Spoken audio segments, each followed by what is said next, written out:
तिरीच कहानी कक्षा 12वीं में दिगंत भाग 2 में अध्ययन करना है।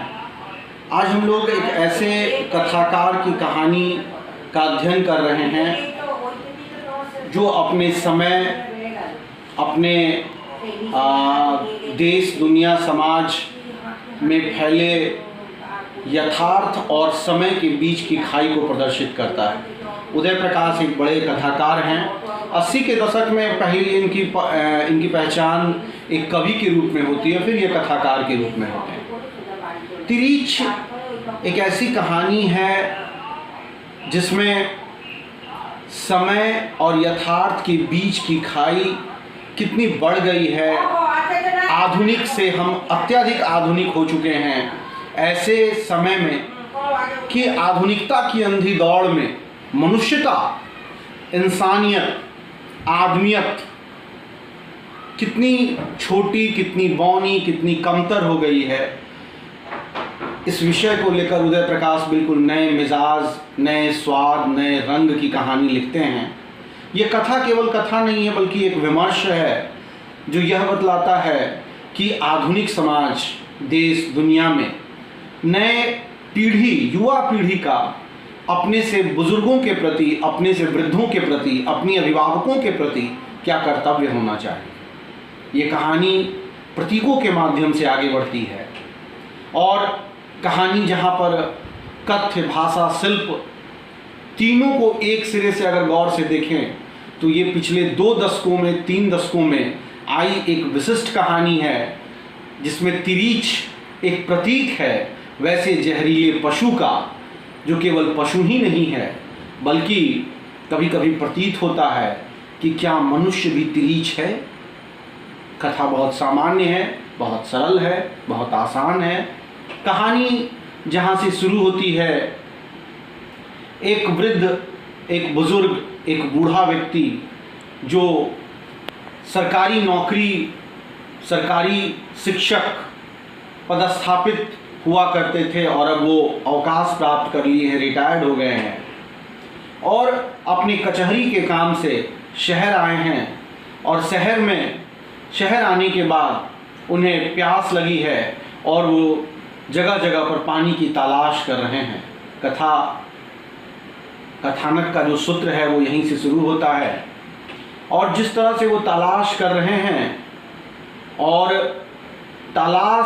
प्यास बुझाने की जो तलाश है, तृष्णगी को विराम देने की जो ललक है, इस ललक में जो राम स्वरूप का जो हश्र होता है, जो दशा उनकी होती है, वही कहानी का क्लाइमेक्स है।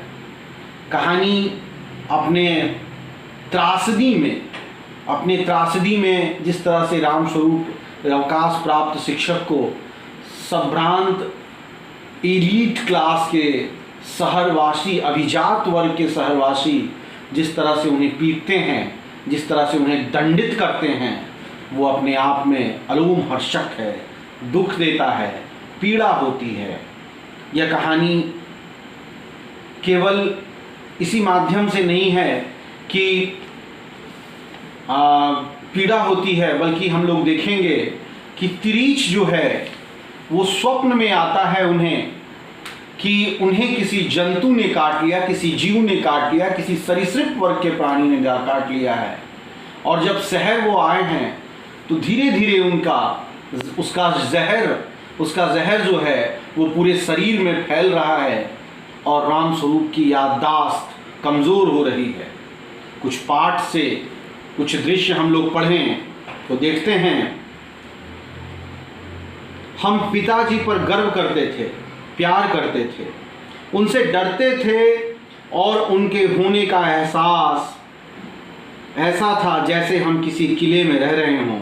ऐसा किला जिसके चारों ओर गहरी नहरें खुदी हुई हैं, बहुत ऊंची हो, दीवार सख्त लाल चट्टान बनी हुई हो और हर बाहरी हमले के सामने कोई किला अभेद हो। ये उनकी अपने ज़माने में राम स्वरूप इस मिजाज के थे कि बहुत सख्त अनुशासन था। एक दूसरा उदाहरण पाठ से देखिए कि तिरीच सूंघता हुआ दौड़ता आएगा, जहाँ आसपास पैर के निशान होंगे वहाँ उसकी रफ्तार खूब तेज हो जाएगी, और जहाँ से आदमी ने छलांग मारी होगी वहाँ आकर वह उलझन में पड़ जाएगा। वह इधर उधर तक भटकता रहेगा जब तक उसे अगले पैर का निशान, उसके बसी गंध नहीं मिल जाती। यानी ये तिरीछ जो है एक जीव है, एक जंतु है, जहरीला, कहानी में प्रतीक के माध्यम से जादुई यथार्थ है। ये है नहीं, लेकिन होने की परिकल्पना है कि एक ऐसा जीव जो कि दूसरे जीव के पैरों के निशान से, आंख मिलने से उसके पीछे पीछे वो दौड़ता है, भागता है, चलता है और उसे काट लेता है। कैसे काटता है, कैसे डसता है, इसका एक उदाहरण देखिए आगे। फिर दूसरी बात यह कि तिरीछ काटने के लिए तभी दौड़ता है जब उससे नजर टकराए। यानी कि मनुष्य का जब दूसरे मनुष्य से नजर टकराता है तभी कोई किसी को काटता है। अगर तिरीछ को देखो तो उससे कभी आंख मत मिलाओ। आंख मिलते ही वह आदमी की गंध पहचान लेता है और फिर पीछे लग जाता है।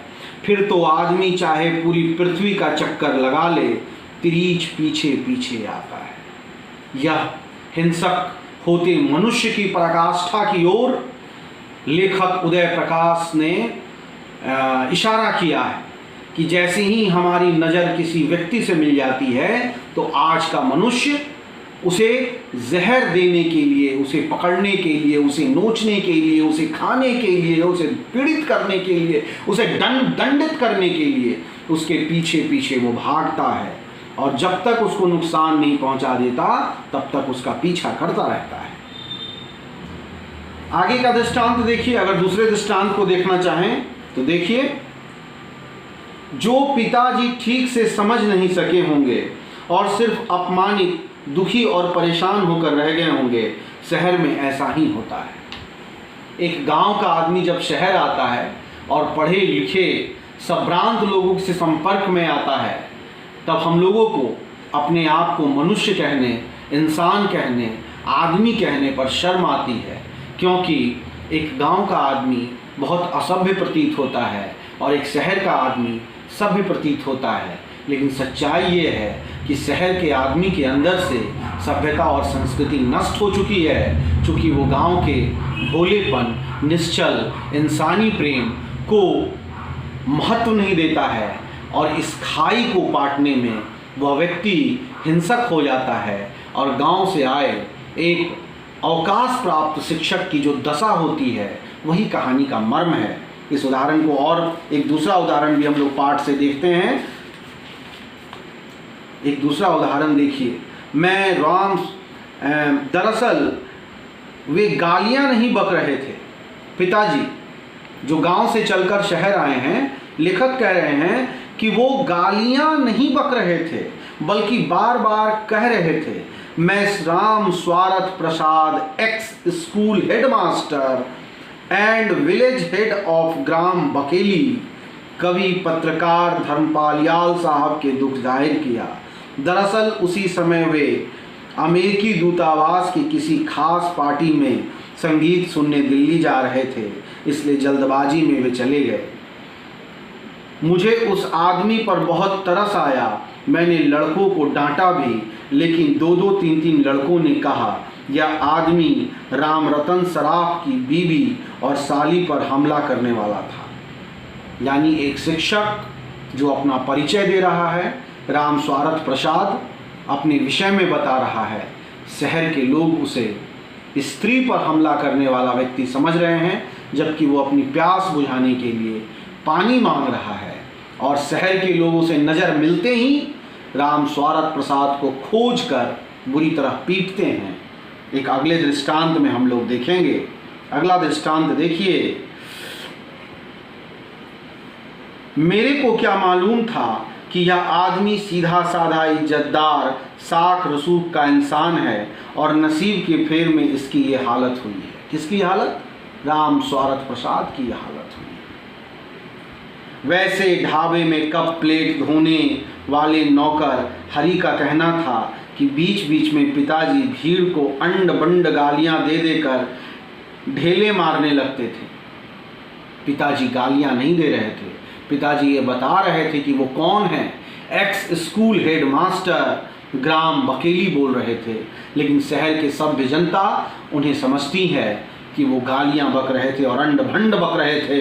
आगे देखिए, आओ ससुरु आओ, एक एक को मार डालूंगा वालो तुम्हारी की, लेकिन मुझे संदेह है पिताजी ने ऐसी कोई गाली दी होगी, हमने कभी भी उनके मुंह से कोई गाली नहीं सुनी। यानी राम स्वरूप प्रसाद गाली देने के लिए नहीं जाने जाते थे, राम स्वरूप प्रसाद जाने जाते थे अध्ययन अध्यापन के लिए। ये यूटोपिया जादुई यथार्थ यहाँ खुलकर सामने आता है। ये जो उदय प्रकाश की कहानी तिरीच है, ये समय और यथार्थ, समय और सच्चाई। आज हम उत्तर आधुनिक दौर में रह रहे हैं। ये उत्तर आधुनिक दौर, पोस्ट मॉडर्निज्म दौर, यह बतलाता है कि मनुष्य की पहुंच वैश्विक हो गई है, भूमंडलीकृत हो चुका है। एक पेरिस यूरोप में बैठा व्यक्ति भी सुदूर हाजीपुर, मधुबनी, सहरसा, जहानाबाद तक संपर्क साध लेता है और जहानाबाद का व्यक्ति पेरिस से जुड़ जाता है। लेकिन व्यक्ति ने इतनी बड़ी छलांग लगाई है, वैश्विक हो गया है, भूमंडलीकृत हो गया है, ग्लोबलाइज हो गया है, लेकिन इंसानियत के नाते, मनुष्यता के नाते उसका कद कितना बौना हो गया है, कितना गिरा हुआ हो गया है। इसी जादुई यथार्थ, एक जादुई सच्चाई के माध्यम से, यूटोपिया के माध्यम से उदय प्रकाश इस कहानी में यह रखते हैं कि राम स्वरूप प्रसाद केवल अपनी पीड़ा को शहर में प्रदर्शित नहीं करते हैं, बल्कि वह उस तिरीच की बात कर रहे हैं जो उसे गांव में नहीं काटा, बल्कि शहर में नज़र मिलते ही उसे तरह तरह से पीड़ित करने पर आमादा है। पिताजी की मृत्यु 6:15 बजे के आसपास हुई थी। पाठ से कोट है। तारीख थी 17 मई 1972। 24 घंटे पहले लगभग इसी वक्त उन्हें जंगल में तिरीच ने काटा था। 24 घंटे पहले क्या पिताजी इन घटनाओं और इस मृत्यु का अनुमान कर सकते थे? पाठ से ही है। मैं माँ बाहर से मुझे देखती है, मेरा माथा सहलाकर वह मुझे रजाई से ढक देती है।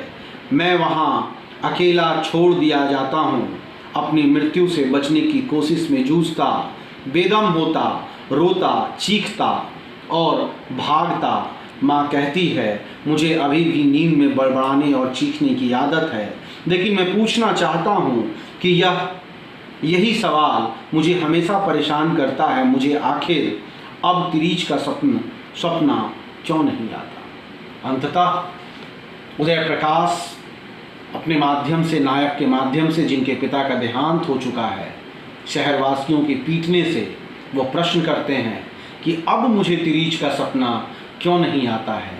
वह इसलिए आता है कि लेखक, वह नायक अपने पिता की मृत्यु से यह सीख चुका है कि व्यक्ति से मिलना तो है, लेकिन नज़रें नहीं मिलाना है। अगर नज़रें मिल जाती हैं, आंखें मिल जाती हैं, तो एक व्यक्ति कितना हिंसक हो जाता है और दूसरे व्यक्ति को खोजकर उसकी हत्या करता है।